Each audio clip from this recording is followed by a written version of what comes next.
He eats like a man. He Oh, eats like a man in charge of a steak. He is oozing testosterone. I think if I was near him, I'd be able to smell it. He is just a man's man. He could take an axe and go cut down a tree. He could live in the woods alone, kill a bear with his hands. He's amazing. And then turn it into an awesome overcoat. Fuck yes. Remember when we first met John McClane? Argyle picked him up from the plane and took him down to Nakatomi Tower at the Christmas party. And the terrorists were overzealous, but it was sweet when they killed Ellis. And with a little help from Alan, John McClane kicked ass. Welcome back to Shat the Movies, the podcast where we answer the question, were the movies we loved when we were growing up really that good? Have you ever caught yourself thinking, why don't they make movies like they used to? Can you still remember spending your Friday night searching for the perfect movie rental at Blockbuster Video? Do you know what Blockbuster Video is? If you answered yes, then this is the podcast for you. I am one of your hosts, Gene Lyons, and alongside me are my co-hosts, Ash Buckaroo Schlafly. Hi, y'all. And Big D, Dick Ebert. Good evening. And each week we take a look back in time and decide if our favorite films still hold up. The movies we cover are chosen by you, the listeners, who generously commission the films you love. If you'd like to see all the movies we have covered, will cover, or want to choose one for yourself, please visit shatthemovies.com and have a look. At the end of each podcast, we'll provide you, the audience, with the number of wipes each movie you take to get off your respective butts.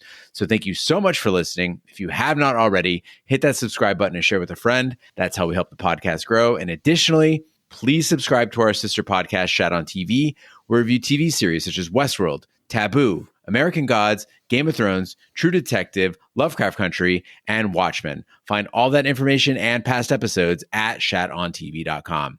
Finally, if you'd like to hang out with us live all week long, follow and subscribe to our Twitch channel, shatthemovies.com/Twitch, where we play video games like Red Dead Online and Outriders, host watch parties, and end each week with a Shappy Hour cocktail party at 9 p.m. Eastern. All that being said, Big D, what movie are we reviewing today? Gene, I think I've been saying this quite a bit lately, but this is one of those movies that we created Shat the Movies for. There's a lot of movies that you're like, oh, these are cute. Yeah, I like My Science Project, and I like these. I like the Full Monty, but this podcast was based on our love for movies and the universal appeal of certain films. So one of our great listeners, Sean, who's much like me, who loves those American kick-ass kind of movies, and he decided to commission the 1990 American submarine spy thriller, The Hunt for Red October. When Sean wrote in and said, "Hi, Gene, Ash, and Big D. Thank you for taking on this commission. I'm not sure why, but The Hunt for Red October is one of those movies that I won't turn away from if I find it while scrolling through hundreds of options. As a kid who grew up in the 80s, the best decade for a kid to grow up in, I loved G.I. Joe, Star Wars, action-adventure movies, and thanks to my mom, James Bond. Maybe that strange recipe of military action and espionage is what attracted me to Red October and still does today.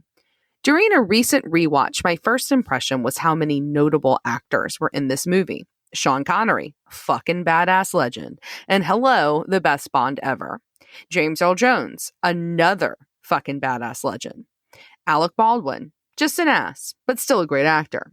Sam Neill, great actor who's been in so much stuff that I like. Scott Glenn, another great actor who seems to be in everything I like. Plus a ton of minor parts played by Dr. Frankenfurter, Tim Curry, Stellan Skarsgård, a reverse mortgage spokesman, Fred Thompson, Courtney Vance, Ferris Bueller's principal, Jeffrey Jones, and hell, even Dr. Crusher, Gates McFadden, makes a cameo. Aside from this wonderful cast, I think it's an exciting story that seems plausible, although I will look forward to each of you pointing out all the plot holes and the head-scratching scenarios like nuclear submarines outgunning guided torpedoes or having underwater dogfights like they're Tom Cruise and Top Gun. Clearly, the U.S. military was on board, pun intended, with cooperating in the film's production. It's certainly an America kicks ass kind of film. Lastly, it's not lost on me that this podcast will run just over a year after our lives were completely upended by COVID. I commissioned last year not knowing what the world would be like once this show ran.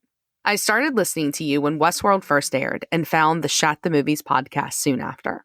I can't tell you how many walks, runs, and errands I've had with the three of you in my ears along the way. You have helped make this horrible year a little less so by sharing your laughter and love with us. I know that many of us who listen to you feel the same, and so I want to be sure I end by saying Thank you. All the best to each of you, Sean. Sean, I think you pretty much made my case on this movie. I always get jealous when the listener can summarize in like 3 paragraphs what I'm going to spend an hour trying to say, which is Connery, best Bond, dogfights under sea, absolutely ridiculous. I'm out. But Sean, I want to thank you very much for your kind words. This year has been a challenge on all of us. And I know for myself, thinking back to the recordings as the pandemic started, it continued to where we are now.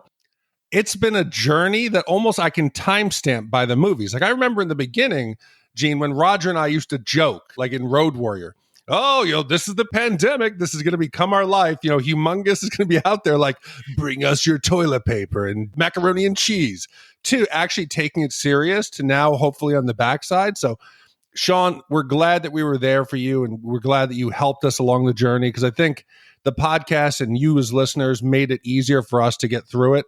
And it was nice to hear that we helped you as well. Yeah. And I mean, when this comes out, it'll be a year since I had COVID. And I remember when that was going on, like, it's so strange because one of the biggest memories I have of having COVID is getting myself together with a cup of tea to come and record with you guys so that, we could maintain. And it was such a way to, not think about the horrors of what was going on, both like around us and inside my body. Right. And I mean, the podcast does that. It's these little life markers, and I don't know. It's just nice. Like I get the goosies when listeners say things like that, because it's really nice to hear, because we feel that way about you guys too. Well, Sean, as you know, The Hunt for Red October is a 1990 submarine spy thriller film starring Sean Connery, Alec Baldwin, Scott Glenn, James Earl Jones, and Sam Neill.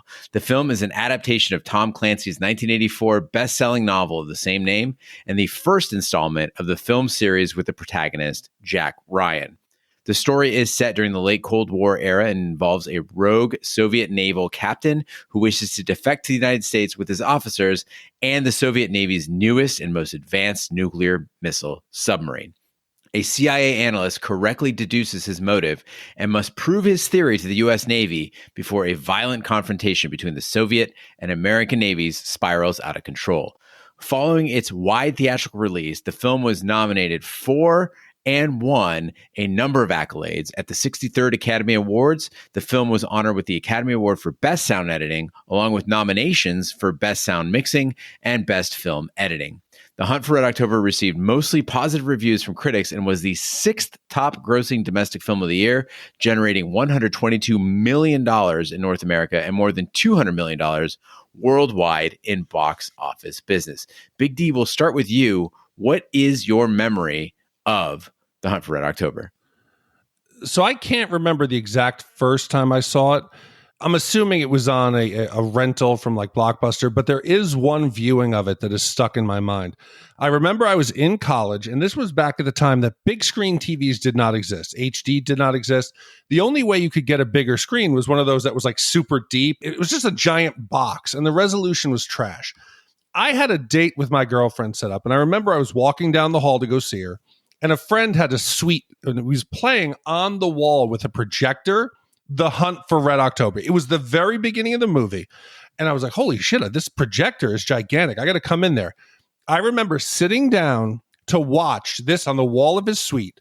Before I knew it, it was like an hour and 45 minutes later. I had totally forgotten about my girlfriend. I was just so into the movie, and I'd never seen it this way.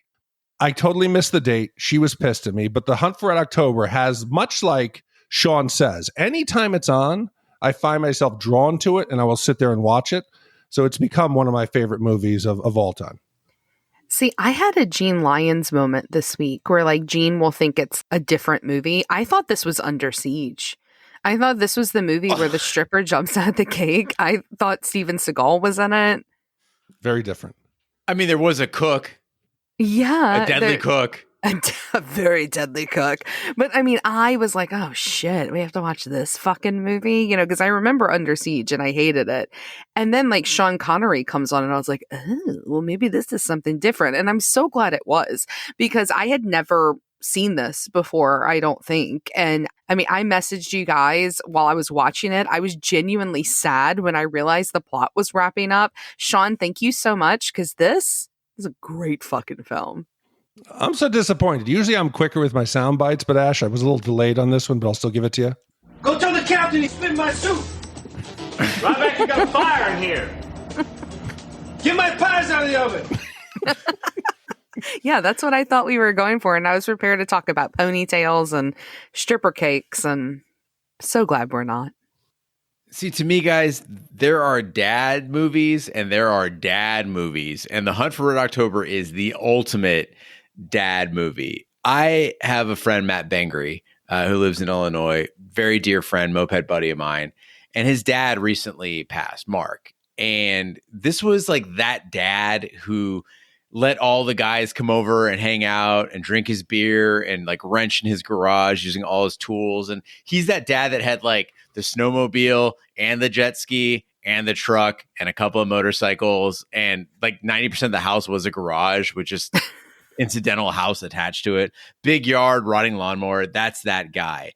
And I remember that Mark had this big ass recliner. And every time we'd be having a sleepover at Matt's house while we were like, you know, we spent all day riding mopeds and working on bikes and stuff. But at night, his dad would make like, you know, order us a pizza or make some sort of steaks for everybody. And we'd all get together. And his favorite thing to do was just hang out on his big ass recliner that every man should have.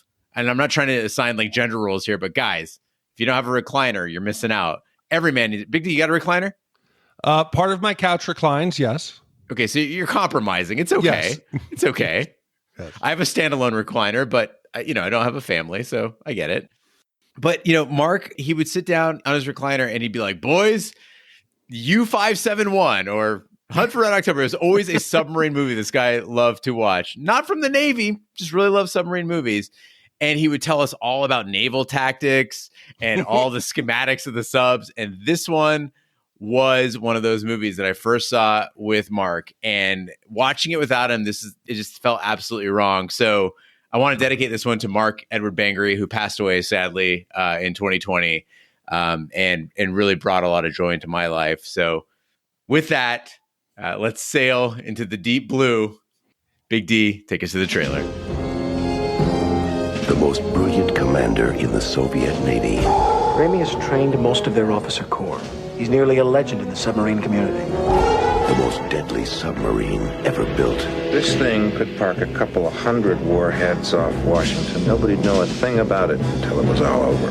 And once more, we play our dangerous game with our old adversaries, the American Navy. His plan is a mystery. A man with your responsibilities reading about the end of the world. Apparently, he has suffered a kind of nervous breakdown in which he announced his intention to fire his missiles on the United States. He wants us to help you hunt him down, kill him. Open the outer doors, firing point procedures. We sail into history. I'm gonna blow him right to Mars. Ramius might be trying to defect. You're just an analyst. What can you possibly know what goes on in this mind? I'll give you 3 days to prove your theory correct. I am not field personnel. I am only an analyst. You're perfect. I'm expendable. He's defecting. You willing to bet your life on that? From the best-selling novel by Tom Clancy. From the director of Die Hard. Give this man a chance. My orders are specific. Battle stations. Sean Connery, Alec Baldwin, James Earl Jones, Scott Glenn, Sam Neill. The Hunt for Red October. In November 1984, Soviet submarine captain Marko Ramius is given command of Red October, a new Typhoon-class nuclear missile submarine with a stealth Caterpillar drive, rendering it undetectable to passive sonar. Ramius leaves port to conduct exercises along with Alpha-class submarine Konovalov, commanded by his former student, Captain Tupolev. Once at sea, Ramius secretly kills political officer Ivan Putin and relays false orders that they are to conduct missile drills off America's east coast. At the same time, American attack submarine USS Dallas, tasked with identifying and shadowing Soviet subs as they leave port, detects Red October as it begins its mission, but immediately loses contact once the submarine's Caterpillar drive is engaged. Okay, so for those of you who've not seen this in a while, let me set the scene. The movie opens up. It's this big sweeping camera footage of this submarine with a little sticky part sticking out of the water. And they swing through and they all of a sudden zoom in on Sean fucking Connery. And he's standing there in his little Russian winter hat and he's got his big old overcoat and he's looking serious and gorgeous. And I realized in that moment, the thing I remember when I see most Connery films, which is that he was just like a god. Like he was a man amongst men. And the opening line of this movie, any other movie, I would be panning the shit out of it. Because the opening line is, it's cold and hard. And it's stupid. But when Sean Connery says it, I'm intrigued rather than laughing. I'm like, is it Sean Connery? Is it cold and hard? I want to know more about it. And I think that's what set the tone for this film. I mean, Connery is amazing. His delivery was amazing. And I am immediately excited for this movie.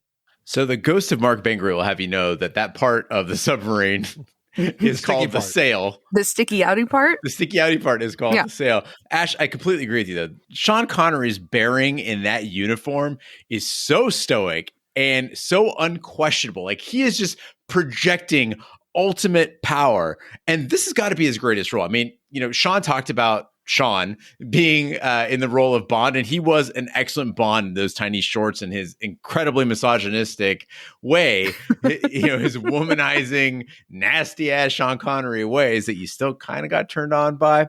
But this one I thought was the best Connery, except for one little thing that I want to complain about. And this is going to start my nitpicking of The Hunt for Red October. Watching that man eat is absolutely disgusting.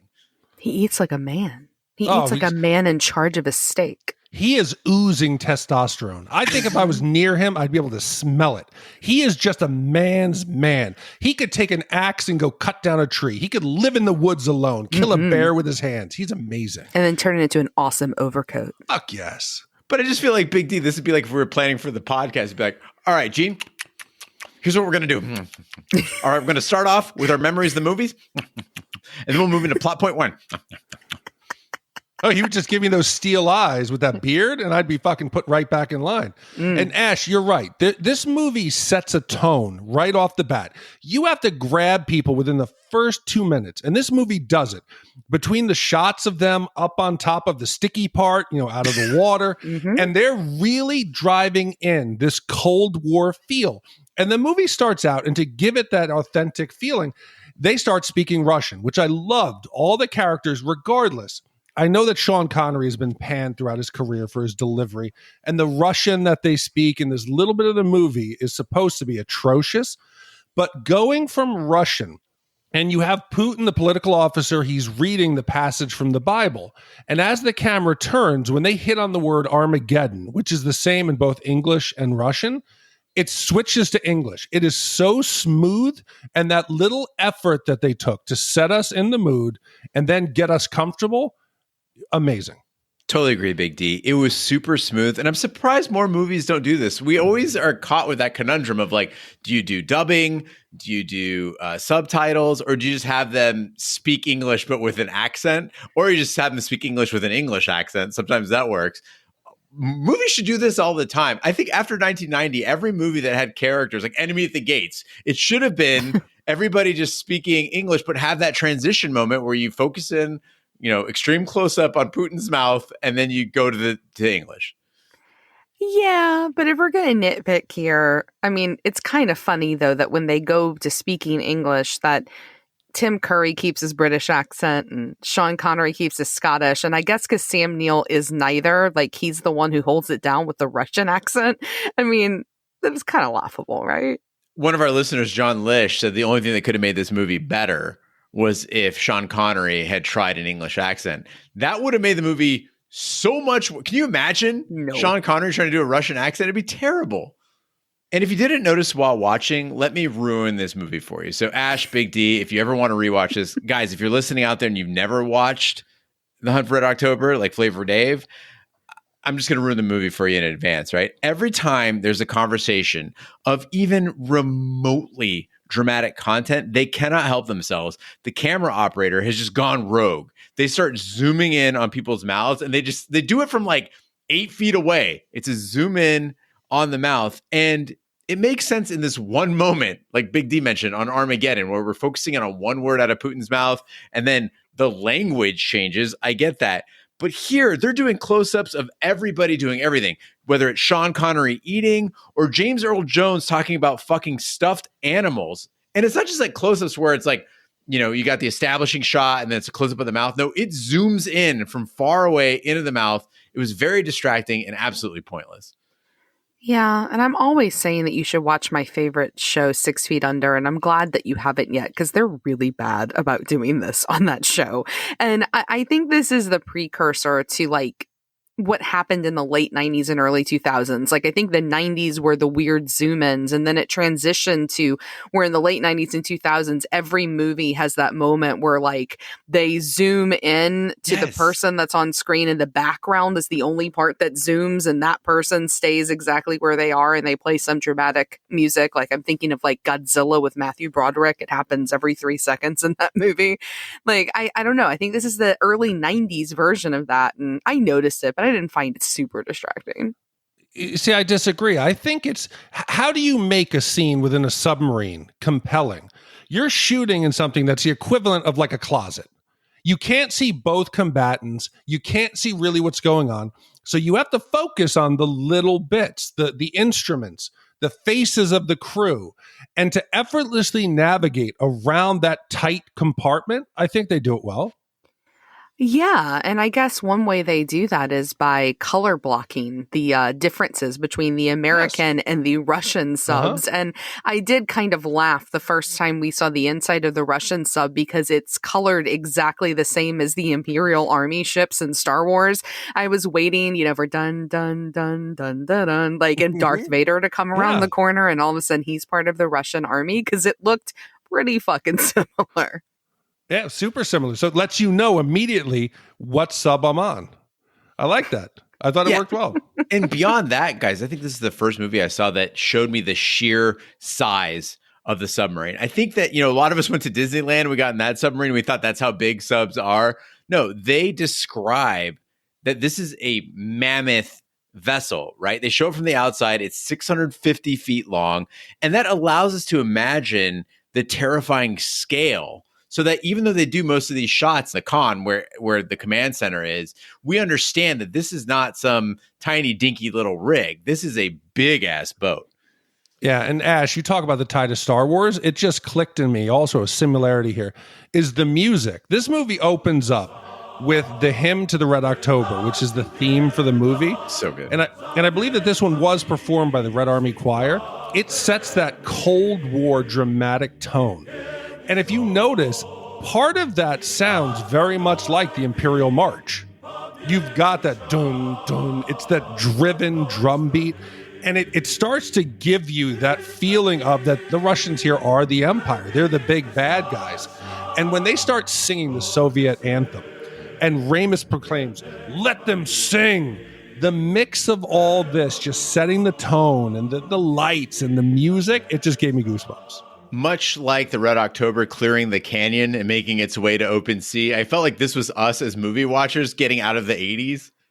You know, where every movie was like, if action was going to happen, you had 2 options. You had sexy saxophone, like Lethal Weapon, or you had like keyboard cat on the synthesizer, like. In this one, they resisted the urge. I mean, this was way ahead of its time for 1990 to say, listen, we're going to keep this movie stoic. Yeah, it got a little bit on the edge there, like later in the movie and during the action sequences, which we'll get to. But for the most part, Big D, you're absolutely right. There was a power, there was a gravity to the score in this film. Well, it actually had a plot. And I know that seems pretty obvious, but a lot of the movies we watch, no plot. Like they just kind of are scenes connected together.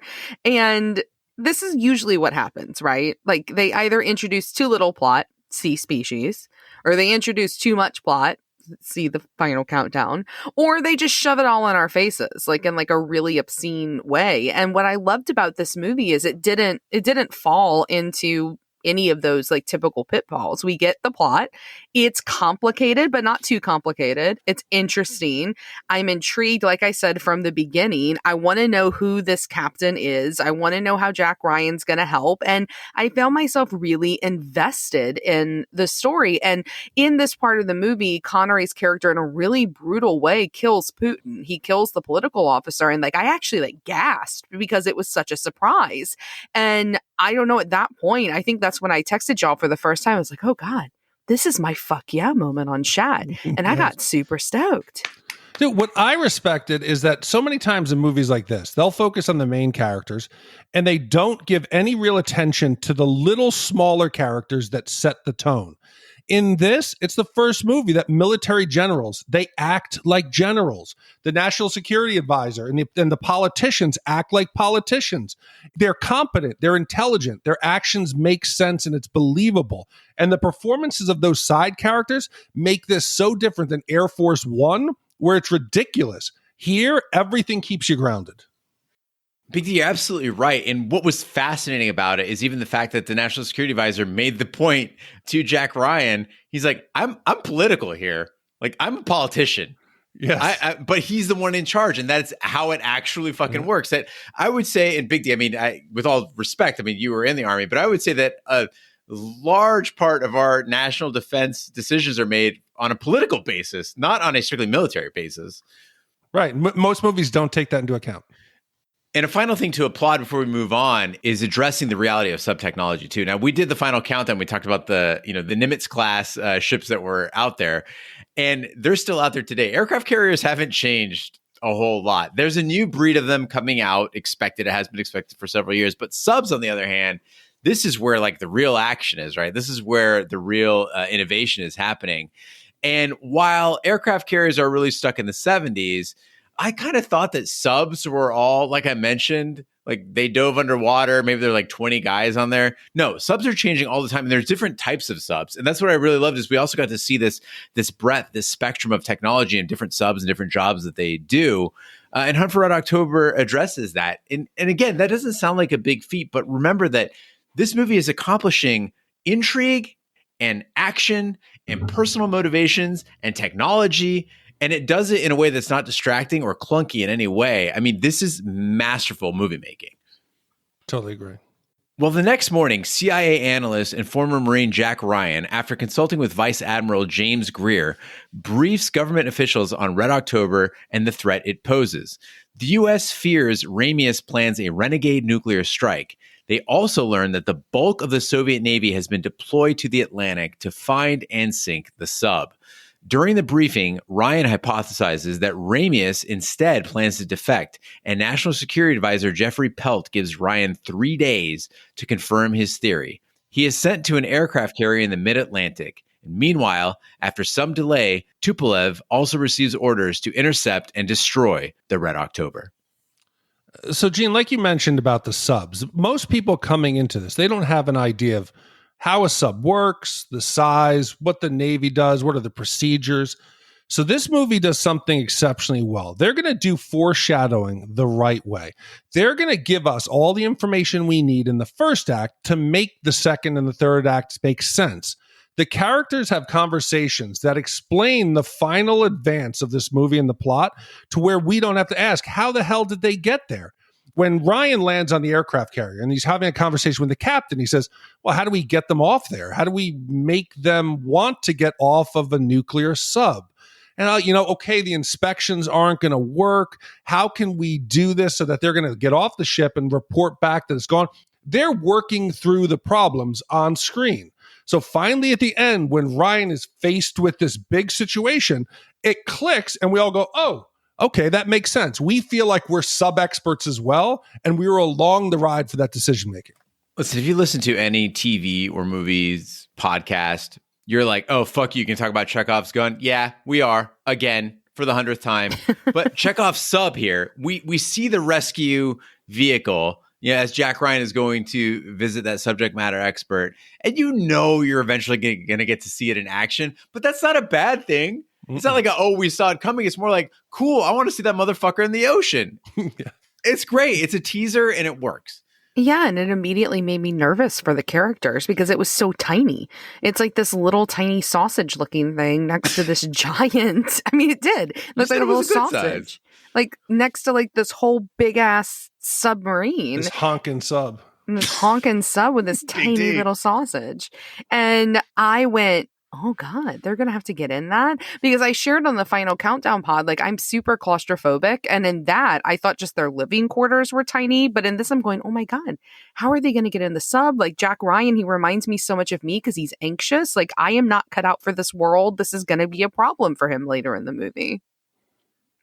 And speaking of Jack Ryan, so just like I thought that this movie was under siege, when I realized that it was a Jack Ryan movie, I kept waiting for Harrison Ford to show up. And I kept going, who's Alec Baldwin playing? And then they called him Jack. And I went, oh, he's Jack Ryan. I had no idea that Alec Baldwin ever even played Jack Ryan. I know Harrison Ford. I know Ben Affleck, who's awful in everything. And then you've got John Krasinski, who plays him on the Amazon show where he's like a sexy doctor with a gun. And I don't know, like, I was like, Alec Baldwin was also kind of sexy too. No, he's way too clean cut for me. Right? Like this dude is way too normie for me to actually be with in real life. But yeah, you know, Tom's renegade good looks. Well, Tom is not boring. Your fucking accountant husband. He's not an accountant. He's a finance manager. And and he's good with money and lots of other things. So he's not just, boring. And he doesn't dress like Alec Baldwin does in this fucking movie. But he's charming. He's really charming as Ryan. I don't remember Harrison Ford being this charming. And because of that, I think he plays him better. And I think I'm going to go ahead and say, I like this Jack Ryan the best. I'm going to say something I don't think any human being has ever said before. Thank God Alec Baldwin was in that movie instead of Harrison Ford. No one has ever said that, but I believe it in this. If Harrison Ford was in this, this would be Air Force One on a submarine, because the character of Jack Ryan's kind of bumbling. He's kind of like, like Tom. He's kind of that accountant finance guy. He's not an action hero, but he's reluctant to be put into that role. Alec Baldwin does that. Harrison would have come in trying to be the cool guy who always has the answer, who knows how to solve the problem. You needed that guy to be vulnerable, nerdy, and just somewhat incompetent. Get off my sub. I mean, listen, I agree with you both that Baldwin was pretty good here, but this is one of those moments that makes this not a perfect movie, because The Hunt for Red October could have saved about 10 minutes and one awful wardrobe choice by just skipping Jack Ryan's home life, right? So we start out, we meet him, he's in England, he's with his wife, he's got to take a whole fucking flight. There's this thing with his ugly ass child who wants a brother for her bear or some shit. And I get it. Like, I understand as a filmmaker what you're trying to do here. What you're trying to do is you're trying to show us that this is his roots and why he's sympathetic to Ramius, who lost his wife and doesn't have a family. And it makes Jack Ryan understand him a little bit better and be sympathetic to who he is. But I'm sorry, that fucking turtleneck, he looked like an Elizabethan court jester. And I got to ask you guys, they spent time on this. They bookended the movie. They started and ended it with this fucking bear. Does anyone give a shit?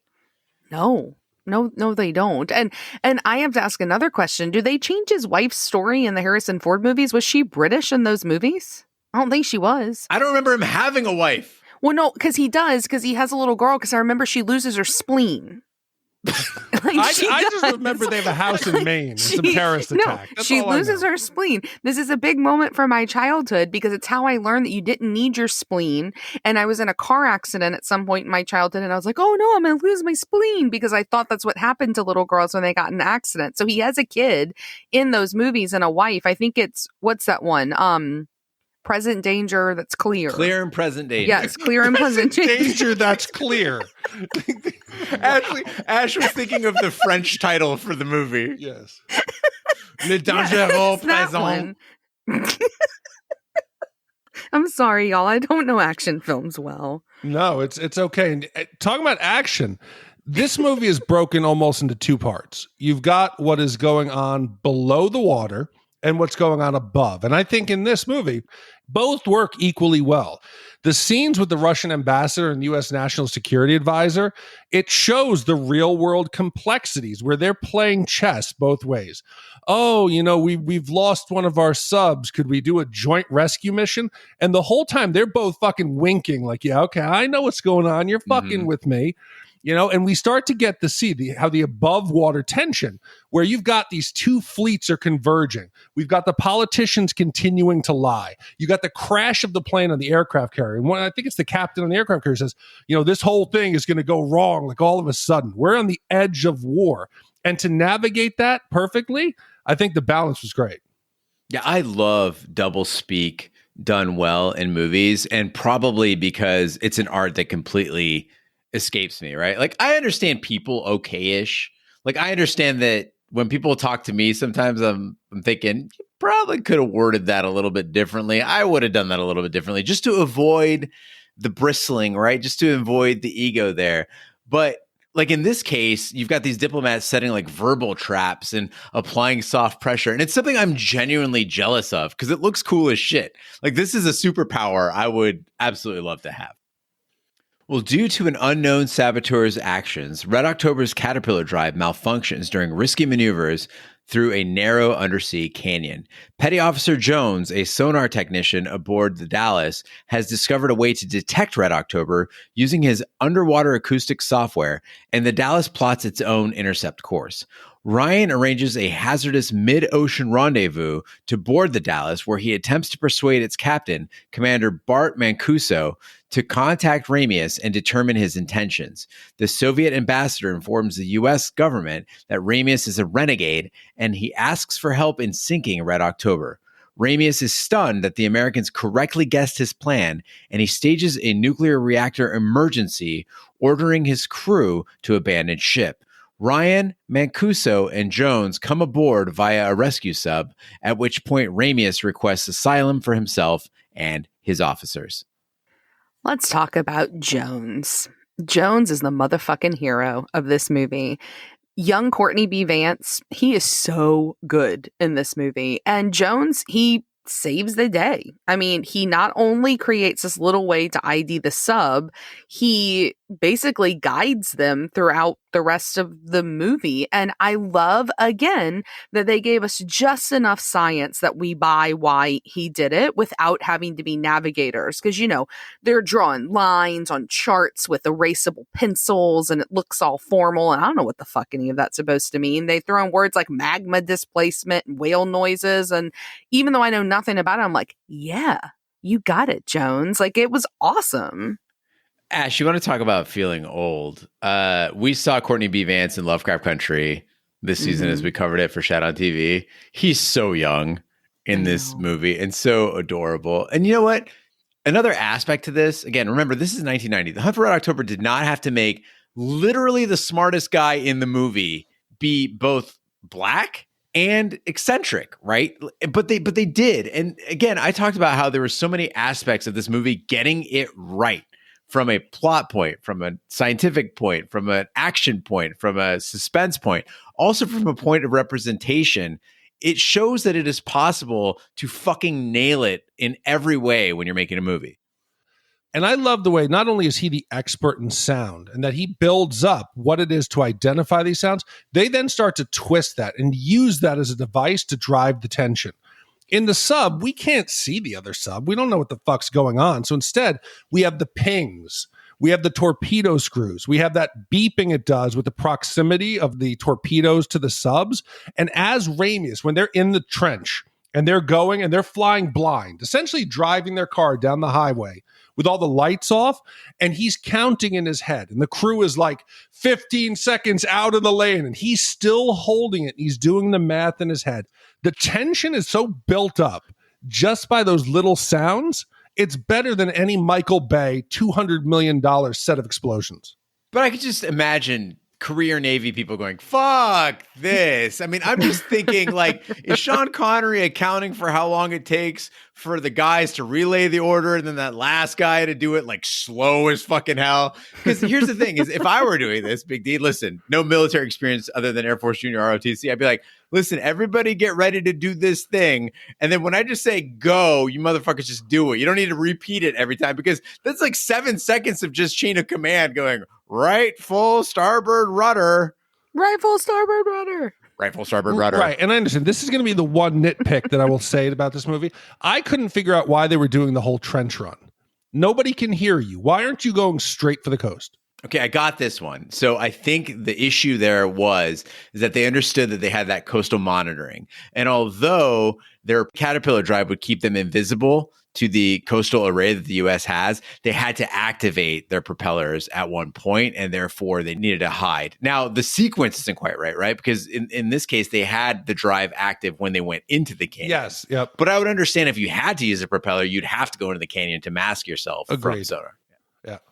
So we talked about the action. We talked about the suspense, all of which it has in droves. But I was not expecting this movie to have some heart to it as well. We've talked about all the characters, I think, up to this point, except for Sam Neill. I'm a big Sam Neill fan. I'm super excited because somebody commissioned Event Horizon. That is my favorite Sam Neill performance, not Jurassic Park. And I think he's great here with Sean Connery. And there's this little scene where they're talking about their dreams of living in America. And Sam Neill wants to live in Montana with a pickup truck and a round wife. And I thought it was sweet. And I was not expecting some heart and soul in a Tom Clancy novel movie adaptation, but got a little misty. I'm glad, Ash, that the discussion of getting 2 round wives who feed a man rabbits really touched your soul. I kind of felt like this was a little offensive to the Russians, frankly, like to the Soviets, being like, this is how the world sees us. That we're just guys who want round wives and rabbits and pickup trucks. No, I mean, I dated a Russian for many years. He was from Russia. And I mean, I feel like this is kind of what he wanted. I feel like when they moved to America, and by round, I think he just means curvy. Like, I don't think he means round, like in a derogatory way. I took it that, he wants a curvy wife who feeds him rabbits that he slaughters. I don't know. No, it was nice. Listen, I don't care how people take this. I think one of the biggest weaknesses of the United States is a vast majority of our population does not appreciate how good we have it. All the Americans who have not traveled outside of the U.S., who've not experienced what it's like to actually live in a challenging environment, we got it good here, peeps. We got it real good. I just love, though, Big D, from that myopic standpoint, that you always go to like the Soviets or you go to like Venezuela. You're like, look how tough they have it. El Salvador. Let's look at places that have it better than the U.S. Yeah, Finland, Iceland, Sweden, Big D nations, France, where everyone looks like you and eats lutefisk. I'm not just saying that we have it better. I'm saying that how good people have it. Yes, a lot of those countries have it better, Ooh, that's controversial, but yes.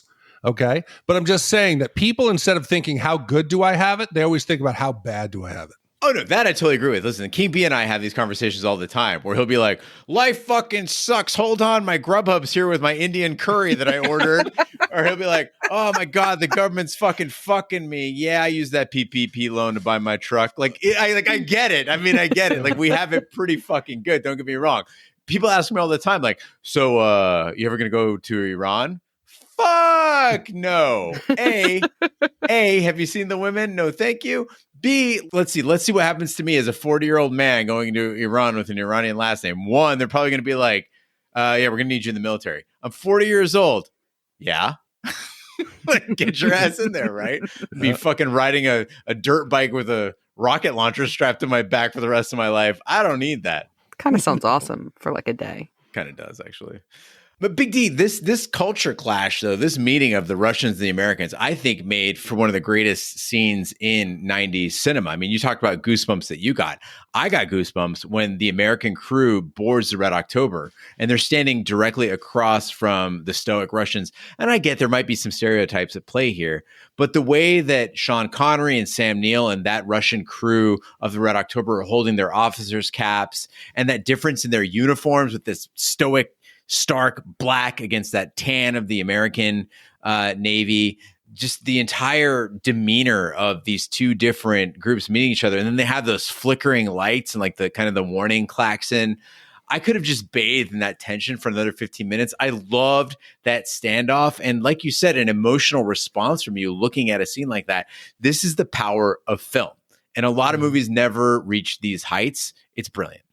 Yeah, well, a lesser film would have immediately gone into dialogue, or a more self-indulgent film would have not known when to cut it off. And they played it perfectly here. Although the strobes are driving me crazy. I never understand that in movies when lights are flashing or alarms are going off. Like, just get somebody like to go turn them fucking off. Like, that drove me nuts. But I thought it was pretty great. Isn't that what the engineer was doing? Like, yes. I thought that's what he was doing. He was like smoking a cigarette and he was like, ugh. Yes, he was caught mid-action. Yes. Yeah, he was trying to turn off the fake radiation alarm. So he was working for you, Ash. He was trying to do it. Well, never mind then. I retract it. Yeah, and speaking of dudes smoking on the subs, I was a little triggered when Ramius set his original orders on fire. The sub didn't seem to care. There were no smoke alarms about somebody setting a fire aboard the sub. Then I started noticing everybody in this movie is smoking. And I was like, there's no way. This is a 90s thing, right? Like they did it because it looked cool in movies you could smoke. Wrong. Big D, I don't know if you knew this. In the Navy, in the U.S. Navy, in submarines, underwater, with a crew that cannot get out of the ship. You can't crack a window. Until 2011, you could smoke aboard subs. And they said this was like a Navy thing. It's part of the culture. 40% of sub crews are smokers. Surprised they didn't go smokeless. Go some chew. Ugh. Like, you can't even smoke on airplanes. How is this allowed? No, but we used to. You know what it is? It's just when you're down there and you're working these hours and you'll get to see the sun, if you take this one thing away from them, you might get a mutiny. That's exactly what they said. That was exactly the reasoning. They said that, if you've got almost half the crew who smokes, this is their one joy in life. You can't take that away from them. Can you imagine how angry that crew would be? Just have to go through withdrawal once they put to sea? It used to be actually issued as a part of sailors' survival gear. The Navy would issue you cigarettes. Wow. Well, the Red October is suddenly attacked by the Konovalov. As the two Soviet subs maneuver, one of the Red October's cooks, Loganov, an undercover GRU agent and the secret saboteur, opens fire on the bridge, fatally wounding First Officer Vasily Borodin before retreating to the nuclear missile bay. Ryan and Ramius pursue him, and Loganov wounds Ramius in the shoulder, but Ryan kills Loganov before he can ignite a missile. Meanwhile, Red October makes evasive maneuvers with a diversion provided by the Dallas, causing the Konovalov to be destroyed by its own fired torpedo. The crew of the Red October, now rescued, watch the explosion from a U.S. frigate. Unaware of the second Soviet submarine, they believe that Ramius has sacrificed himself and scuttled Red October to avoid being boarded. So after I've spent half this podcast just heaping praise on them for their foreshadowing and their explanation of Navy tech, I'm going to walk it back just a little bit, and this is going to take off a 0.25 wipe on my final score. Okay, they've spent this whole movie explaining that this is the most advanced piece of technology. This is something so future that the U.S. doesn't even have it. It couldn't possibly work. So when they've got this skeleton crew of Russians and Americans and they're on the Red October, they're now attacked by an experienced Russian attack sub commander, right? What do? They grab Jack Ryan, who's he can't even sleep on a plane. That's how uptight he is. And they say, you're going to get the most important job. You're going to go actually steer the sub. And they have to stand there and be like, turn to 135. Don't do it, Ryan. Turn to 135. You're going to kill us. And I'm like, grab the damn controls. This would be like in a space shuttle. You take Harry Stamper and let him be the captain of the space shuttle in Armageddon. You wouldn't do it. It wouldn't work. So I got to take off 0.25 wipes. I like how when Big D and I are on opposite sides of an issue, as soon as he jumps to one side, I got to jump to the other and go, yeah, Ramius probably should have taken over steering, but at least the Hunt for Red October made the choice to say, okay, listen, limited crew, limited capabilities. Red October's not out here shooting torpedoes at everybody and fucking everybody's day up. It's not like they went, full Top Gun here. Instead, they said, okay, listen, it can only do evasive maneuvers. It can't fire countermeasures. It can't fire torpedoes. It kind of makes sense. But I agree with you, Big D. Ramius should have pulled Jack Ryan out of that seat, sat down himself, and showed us what Sean Connery can do. I do have to admit, there was one line in this movie that made me go, fuck yeah. When we have this tent scene and you think that the October is going to be sunk, they can't possibly avoid this torpedo. We see the Dallas swoop in, and the Dallas is going to save them, and they kind of pull the torpedo off of them, and they say, come on, Big D, fly, and it jumps out of the water. I was like, woo, yes. I had to make sure I wasn't dreaming. I was like, wait, did they just say that? But, Sean called it. All of a sudden, this becomes like a fucking undersea dogfight. Submarines do not move like this. This thing was like, I expected to go full Free Willy, jump out of the water, do like a flip, and come back down. That sub turned into a dolphin. And you get the Russian crew who's like, look, he's made the Americans afraid. They're running away. It was great. Yeah, well, and if we're going to critique, let's talk about Loganov. Was anybody surprised that this was our saboteur? Because he's awkwardly introduced in that first scene to witness the key exchange. He's the only guy not in a scary black costume. He's dressed like Steven Seagal in Under Siege. And he's clearly your culprit. Obviously. I would have either liked to see more of the saboteur storyline or just cut the entire thing. It just wasn't really that necessary. And poor Vasily. I hope that in the afterlife, if there is one, that you got to live in a afterlife Montana with all the round women you want and all the rabbit you can eat, because you were pretty great. Rest in peace. You see, I wonder if the first time, if we spotted that it was him, because he wasn't that well known of an actor. This was my first time. And you picked it up right away? The second that he was introduced with the key exchange, I went, oh, he's going to be a bad guy. Oh, okay, I'll walk it back. I was going to say that it probably surprised me the first time, and I was going to say it was well done, but if you picked it up, well, you're an advanced movie watcher. So maybe, I'm curious if I wasn't the only one back then who probably missed it. No, listen, you guys remember in Pee-wee's Big Adventure, where like, paging Mr. Herbert, and he's like looking at the camera kind of side-eyed.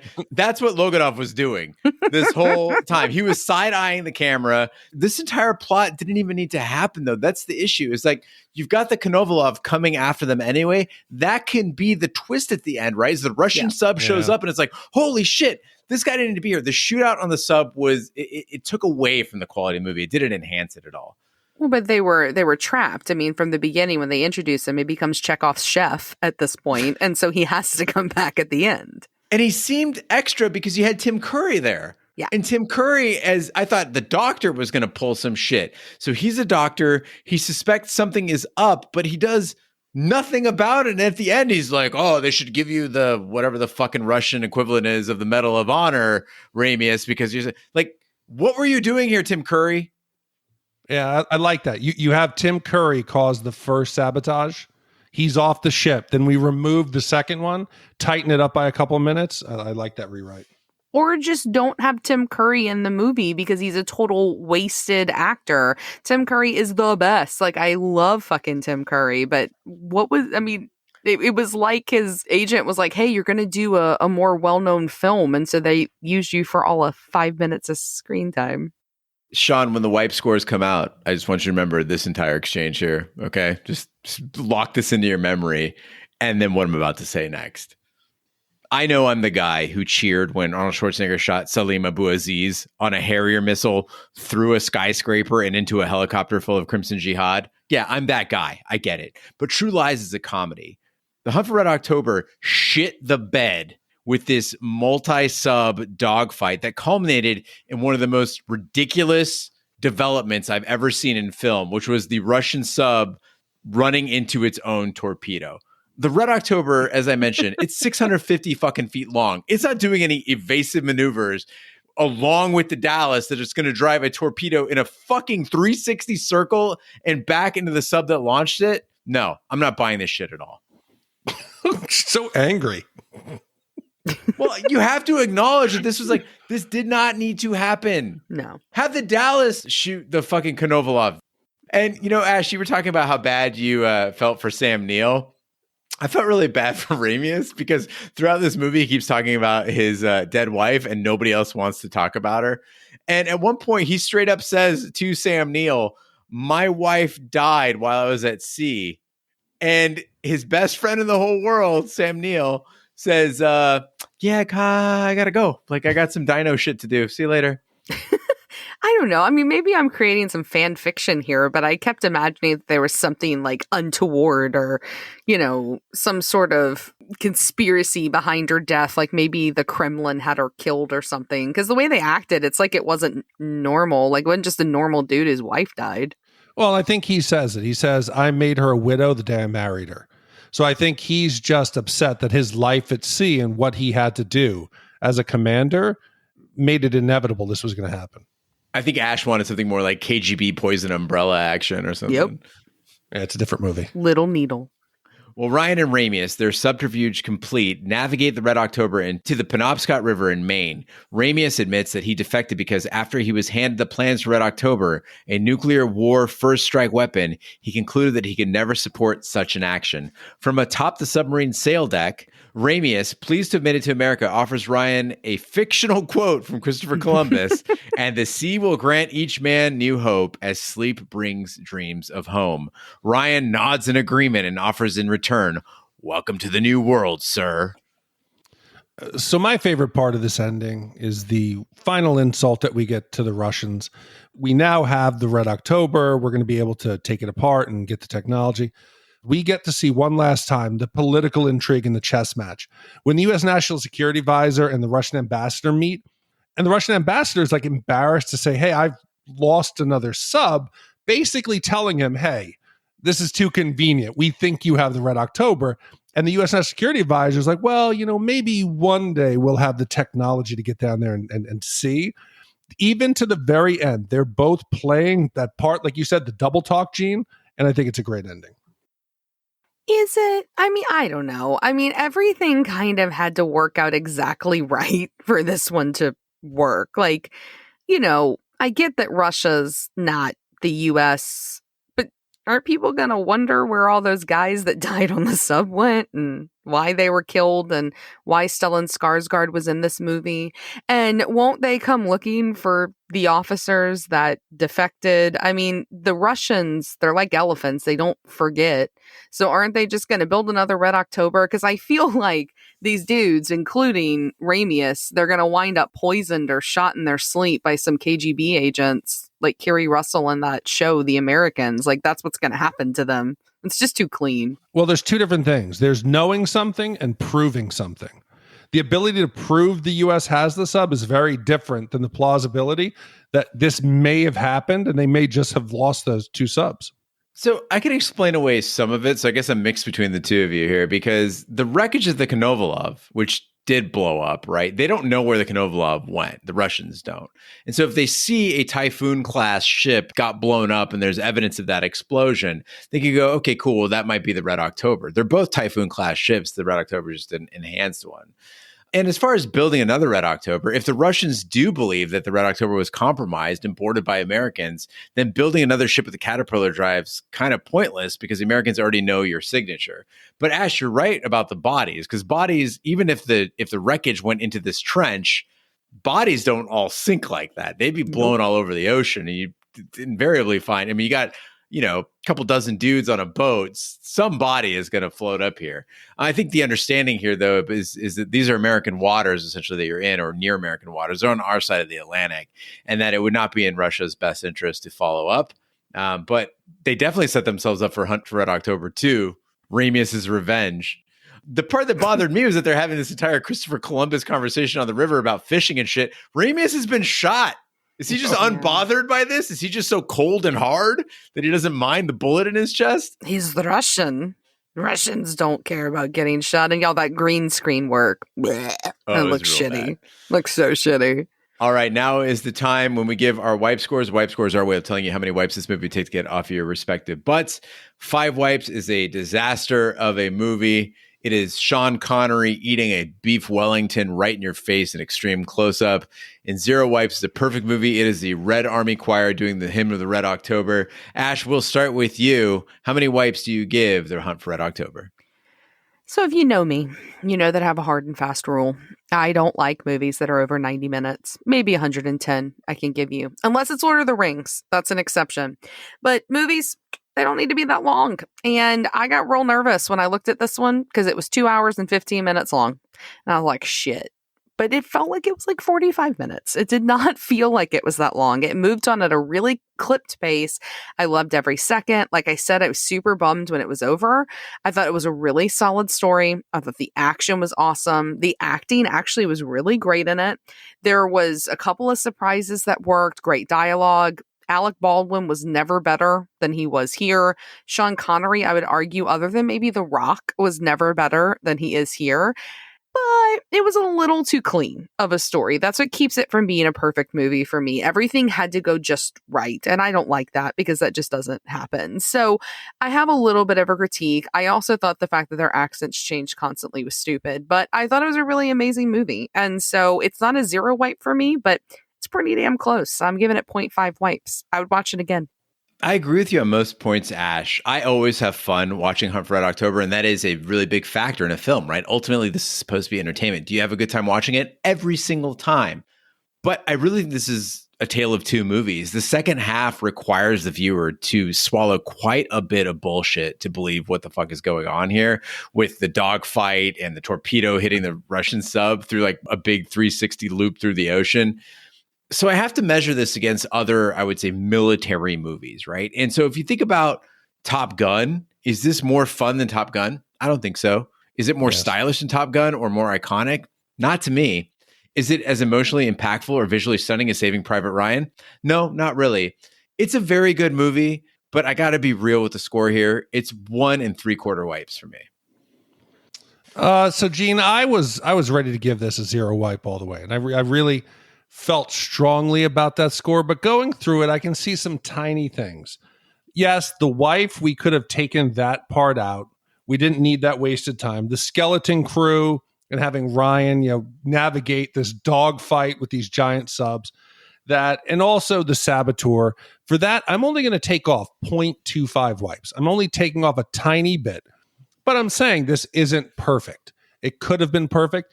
It is highly entertaining. It holds up. The performances are great. It's iconic. You can see a screenshot from it. You can see a meme from it, and you know exactly what it is.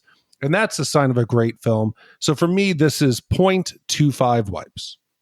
All right, with a quarter wipe from Big D, 1 3/4 wipes from me, and half a wipe from Ash, that gives us an average wipe score for The Hunt for Red October of 0.83 repeating wipes. Very respectable score. Mm-hmm. So, Gene, with a score of 0.833 repeating wipes, that now places this in the 27 spot. It is tied with Beetlejuice, E.T., and Clueless. It is slightly better than The Empire Strikes Back and Conan the Barbarian, and slightly worse than Ferris Bueller's Day Off and Good Will Hunting. I mean, listen, that E.T. score was that's Roger. Very much held down by a person who doesn't understand interpersonal relationships. Yeah, Roger gave E.T. a 2 because he said it didn't have any heart. It's a big glowing heart on an alien. Yeah, and Good Will Hunting sucks. That's the only part of it I don't agree with. I fucking hate that movie. Well, our resident mathematician, Big D, loved it. No. Oh, God. I'm sorry, math magician. Yes, exactly. YouTube teaches many things, doesn't teach stats well. All right, Sean, I hope you feel that was a fair score. Big D, what movie do we have coming up next? Oh, Gene, next week's going to be a good one again. We've had a string of great movies, and I think one of the genres that we really love to watch are those coming-of-age films. And next week, we have one of those films that tells the coming-of-age tale and follows the mayhem of a group of rowdy teenagers in Austin, Texas. Celebrating the last day of high school in 1976, the graduating class heads to a popular pool hall and joins an impromptu keg party. However, star football player Randall Pink Floyd has promised to abstain from partying. Meanwhile, the incoming freshmen try to avoid being hazed by the seniors, most notably the sadistic bully Fred O'Bannon. This was commissioned by Jacob V. It came out in 1993, And this is one of those, again, that if you see a clip from it, you know exactly what it is. Mm-hmm. Although I feel like this plot synopsis is very strange. I love it, actually, because this is, I think, the first time that you've done the next movie, and I've gone, no, really, what is it? And then realized by the director, I was like, oh, okay, I know exactly what it is. God, I love this movie, y'all. This is iconic Matthew McConaughey. Well, now you just fucking gave it away. Oh, come on. People got to know what it is. Well, thank you, Jacob, for commissioning the next movie. And thank you, Sean, for commissioning The Hunt for Red October. And thank you to all the commissioners for making this podcast possible. That concludes this week's episode of Shat the Movies. Be sure to follow us on social media and share with a friend. We're on Facebook, Twitter, Snapchat, and Instagram at Shat the Movies. You can email us, host@shatthemovies.com, or give us a voicemail at 914-719-SHAT. Also, support the podcast by shopping our Amazon affiliate link, completing a free anonymous survey to help attract advertisers, buying our merch, or commissioning your own movie. Find all that information by visiting our website at shatthemovies.com. Also, check out our sister podcast, Shat on TV, where we review TV series such as Lovecraft Country, Westworld, True Detective, Taboo, American Gods, Game of Thrones, and Watchmen. Find all that information on our website, shatontv.com. Wherever fine podcasts can be found, including iTunes, Google Play, Stitcher, and YouTube. Be sure to subscribe, and if you stop by iTunes, please leave a review. That helps the podcast grow. On behalf of my co-hosts, Big D, Dick Ebert, and Ash Lafley, I'm Gene Lyons. Be sure to join us next week for the following movie. This country is founded by people who were in the aliens, man. George Washington, man, he was in a cult, and the cult was in the aliens, man. You didn't know that? No. Oh, man, they were waiting there, man. It's no good. It was the last day of school. Miss Crawford, I was thinking that maybe you and I can get together over the summer. I mean, it'll be legal. I mean, we can make... It was the first day of summer vacation.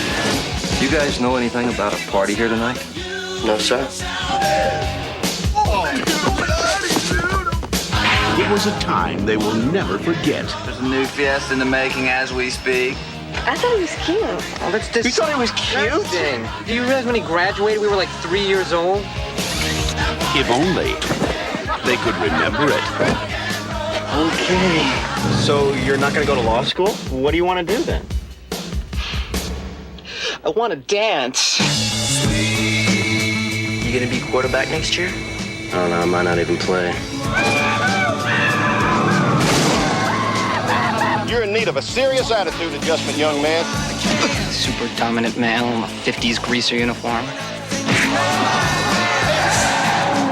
That's what I love about these high school girls, man.